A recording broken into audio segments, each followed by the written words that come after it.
একটি গ্রামে রামু নামে এক কৃষক ছিল। সে তার কাজ নিয়ে সব সময় ব্যস্ত থাকত। সে সকালে ঘুম থেকে উঠে মাঠে যেত।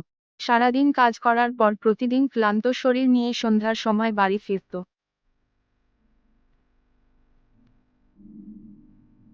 প্রতিদিন এর মতো রামু সকালে ঘুম থেকে উঠে মাঠে যাওয়ার জন্য ঘর থেকে বের হলো এবং ধীরে ধীরে হাঁটতে থাকলো মাঠের দিকে। সবশেষে রামু তার জমির কাছে এসে পৌঁছাল।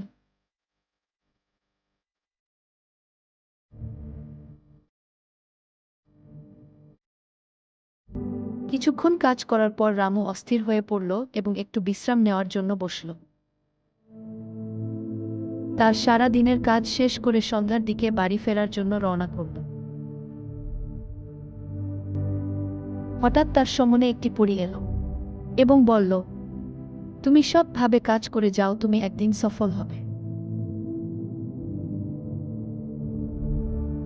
কয়েক মাস পর সে তার জমিতে কাজ করছিল। হঠাৎ একটি লোক এলো এবং বলল, আমি তোমার সব ফসল কিনতে চাই।